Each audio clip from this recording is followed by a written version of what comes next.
안녕하세요. 오늘 우리가 함께 나눠볼 이야기는요, 기독교 신앙의 가장 중심에 있는 정말 중요한 비유 중 하나입니다. 바로 요한복음 15장에 나오는 참 포도나무 비유에 대해서 깊이 한번 들여다볼까 합니다. 여러분 혹시 그런 생각해 보신 적 있으세요? 내 신앙생활이 좀 더 깊어지고 더 의미 있었으면 좋겠다. 이런 고민이요. 아마 많은 분들이 한 번쯤은 이런 질문을 스스로에게 던져보셨을 거예요. 그 답을 찾아서 이리저리 헤매기도 하고요. 그런데 정말 놀라운 건요, 예수님께서 바로 그 깊은 질문에 대해서 아주 생생하고 강력한 그림 하나로 답을 주셨다는 거예요. 그게 바로 오늘 우리가 함께 살펴볼 참 포도나무 비유입니다. 자, 그럼 생명의 비유, 포도나무 강론인데요. 아니, 이 비유가 도대체 왜 그렇게 중요할까요? 그건 바로 이 이야기가 그리스도인의 삶이 도대체 어떤 건지 그 본질을 정확하게 보여주는 뭐랄까 인생의 내비게이션 같은 역할을 하기 때문이에요. 이 비유 안에는요, 정말 중요한 신학적인 보물 두 가지가 숨어 있어요. 바로 성화와 견인이라는 개념인데요. 말이 조금 어렵게 들릴 수도 있지만 사실은 이런 뜻이에요. 성화라는 건 우리가 조금씩 아주 서서히 예수님을 닮아가는 그 놀라운 변화의 과정을 말하는 거고요. 그리고 견인은 이건 정말 든든한 약속인데 어떤 상황에 닥쳐도 하나님이 우리 손을 절대로 놓지 않으신다는 바로 그 약속을 의미합니다. 좋습니다. 그럼 이 비유 속에 등장하는 주인공들은 과연 누구일까요? 3명의 주인공이 등장하는데요. 지금부터 한 명 한 명 만나보면서 그 안에 담긴 깊은 의미를 한번 파헤쳐보죠. 자, 이 비유의 핵심 인물들이에요. 딱 3가지 역할이 나옵니다. 첫째, 생명의 근원 그 자체인 참 포도나무. 바로 예수 그리스도시죠. 그리고 이 나무를 정말 정성껏 돌보시는 농부가 계세요. 이분은 바로 성부 하나님이시고요. 마지막으로 이 나무에 딱 붙어 있어야만 하는 가지. 이게 바로 우리들, 신자들을 상징합니다. 그림이 정말 명확하게 그려지지 않으세요? 여기서 우리가 진짜 주목해야 할 단어가 있어요. 예수님이 그냥 포도나무가 아니라 참, 그러니까 진짜 포도나무라고 스스로를 소개하셨다는 점이에요. 왜 진짜라는 말을 붙였을까요? 구약을 보면 이스라엘 백성이 종종 열매를 맺지 못하는 실패한 포도나무에 비유되곤 했거든요. 그런데 이제 예수님께서 내가 바로 그 진짜다. 내가 바로 완벽하고 유일한 생명의 공급원이다 라고 선포하시는 거죠. 정말 강력한 선언이에요. 그리고 이 소중한 포도나무를 정말 애지중지 돌보는 농부가 계시죠? 바로 하나님 아버지입니다. 이 모습을 한번 상상해 보세요. 우리 삶의 구석구석을 다 살피시고 항상 가장 좋은 것을 주시려고 애쓰시는 그 하나님의 세심하고 또 아주 적극적인 사랑이 이 농부의 모습에 그대로 담겨 있는 거예요. 마지막으로 가지, 바로 우리 자신입니다. 생각해보면 가지의 운명은 딱 하나에 달려 있어요. 나무에 붙어 있는가 아니면 떨어져 있는가. 그쵸? 가지는 스스로 아무것도 할 수 없어요. 오직 나무로부터 영양분, 수분, 모든 걸 공급받아야만 살 수 있습니다. 이게 바로 우리라는 존재를 보여주는 정말 강력한 이미지 아닌가요? 자, 그럼 농부이신 하나님은 구체적으로 어떤 일을 하실까요? 농부의 손길은 크게 2가지로 나뉘는데요. 이 2가지의 차이를 이해하는 게 이 비유의 핵심 중 하나입니다. 정말 중요해요. 여기 보시면 농부의 2가지 일이 명확하게 보이죠. 첫 번째는 제거하는 것, 즉 잘라내버리는 겁니다. 이건 열매가 아예 없는 가지들을 향한 거예요. 가련 유다처럼 겉으로는 붙어있는 것 같지만 실제로는 생명력을 공급받지 못하는 상태에 대한 아주 무서운 경고라고 할 수 있죠. 그런데 2번째는 달라요. 깨끗하게 하는 것.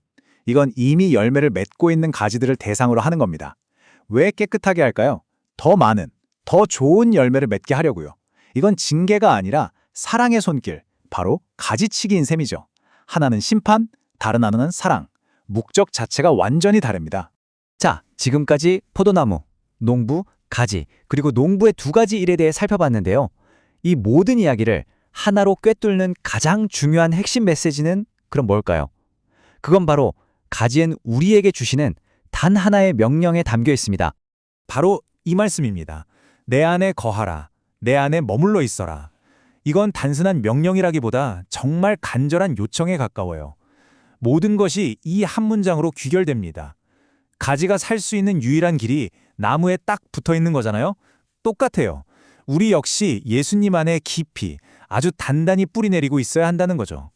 신학에서는 이렇게 머무는 상태를 좀 멋진 말로 신비적 연합이라고 부르기도 해요. 이게 뭐냐면요.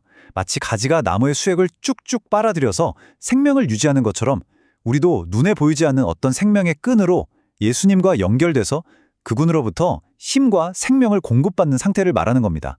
생각만 해도 정말 가슴 벅차지 않나요? 좋아요. 그럼 머무른다는 게 구체적으로 뭘 어떻게 하라는 걸까요? 너무 추상적으로 들릴 수 있잖아요. 성경은 아주 구체적인 두 가지 방법을 알려줘요. 첫 번째는 기도입니다. 주님, 저는 주님 없이는 정말 아무것도 아니에요. 라고 우리의 연약함을 솔직하게 고백하는 거죠. 그리고 두 번째는 말씀이에요. 매일매일 영혼의 밥을 먹듯이 말씀을 통해 영양분을 공급받는 겁니다. 자, 이렇게 주님 안에 착 달라붙어 있으면 어떤 일이 벌어질까요? 놀랍게도 우리가 막 애쓰지 않아도 저절로 열매라는 게 맺히기 시작한대요. 그럼 도대체 성경이 말하는 이 열매라는 것의 정체가 뭘까요?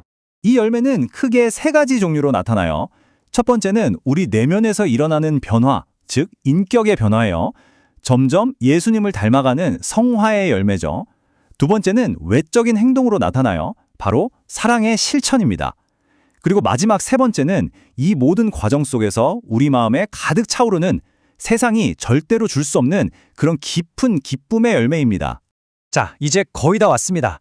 마지막으로 이 아름다운 비유가 오늘을 살아가는 우리에게 주는 핵심 교훈들이 뭔지 딱 정리해서 마음에 한번 새겨보는 시간을 갖겠습니다. 첫 번째 교훈입니다. 바로 기도가 선택이 아니라 필수라는 거죠. 나를 떠나서는 너희가 아무것도 할 수 없다. 이 말씀 앞에 딱 서면요. 우리가 얼마나 연약하고 무력한 존재인지, 얼마나 전적으로 주님께 의존해야만 하는 존재인지를 겸손하게 인정할 수밖에 없어요. 모든 신앙생활은 바로 이 인정에서부터 시작됩니다. 두 번째 교훈은 말씀의 힘입니다. 주님 안에 머무르고 싶다면 가장 확실한 방법은 그분의 말씀을 매일 가까이 하는 거예요.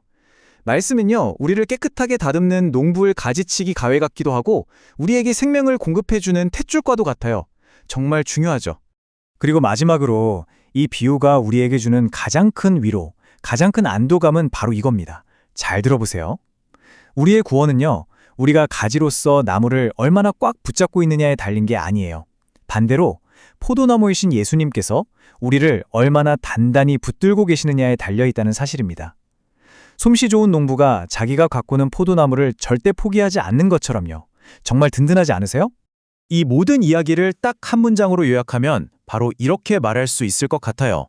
그리스도는 우리의 생명 그 자체이고 하나님은 우리를 돌보시는 최고의 정원사이며 우리는 오직 그분 안에서만 비로소 우리의 진짜 존재의 이유를 찾게 된다. 오늘 나눈 이야기의 모든 정수가 이 한 문장에 다 녹아있다고 생각합니다. 자, 오늘 함께 나눈 이 포도나무 이야기를 이제 마무리할 시간인데요. 마지막으로 여러분께 질문 하나를 드리고 싶습니다. 오늘 들으신 내용 중에서 유독 여러분의 마음을 쿵 하고 두드렸던 부분 혹은 가장 깊이 와닿았던 메시지는 무엇이었나요? 그 울림을 잠시 동안이라도 조용히 간직해보는 시간이 되셨으면 좋겠습니다.